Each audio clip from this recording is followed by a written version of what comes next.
O Evangelho em 3 minutos, com Mário Persona. Judas precisou combinar um sinal para os soldados não prenderem a pessoa errada. O beijo, que era tão comum na época quanto um aperto de mão nos dias de hoje, seria o sinal.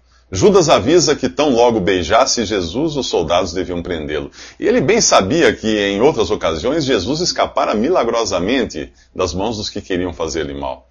Ao contrário dos filmes de Hollywood, que sempre escolhem o ator mais bonito para o papel de Jesus, o verdadeiro Jesus era um homem de aparência tão comum quanto os outros discípulos. Daí a necessidade de Judas apontá-lo para os guardas naquela noite escura. O profeta Isaías escreveu que nenhuma beleza havia nele para nos atrair.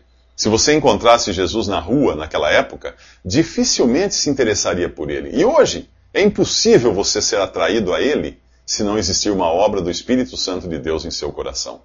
O homem, em seu estado natural, caído e inimigo de Deus, jamais desejará qualquer contato com Jesus. Quando Pedro vê Jesus preso, não consegue se conter, ele puxa da espada e ataca um servo do sumo sacerdote, decepando-lhe a orelha. E sabe que nos últimos 2000 anos a cristandade tem feito exatamente isso? Tem usado da espada sob o pretexto de defender os interesses de Jesus, e o que conseguiu fazer foi decepar milhões de orelhas e criar uma multidão de pessoas que já não têm ouvidos para a palavra de Deus. Os soldados podiam prender Jesus, mas não podiam prender sua misericórdia e compaixão. Por isso ele cura o homem que teve a orelha decepada.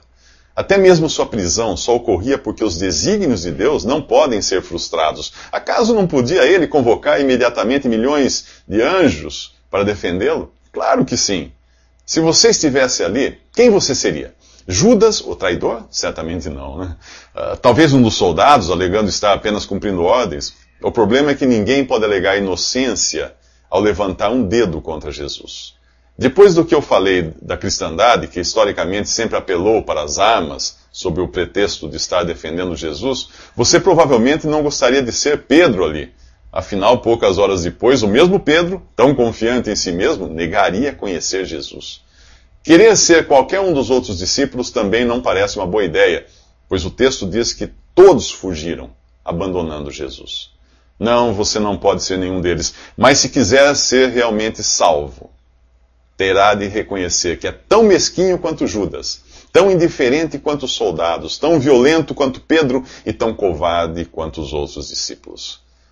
Daquele momento em diante, Jesus está só. E é assim, sozinho, que deve cumprir a obra para a qual foi designado. Morrer como Cordeiro de Deus e derramar o seu sangue para purificar pecadores tão maus quanto eu e você. Nos próximos 3 minutos, Jesus é julgado. Visite www.3minutos.net.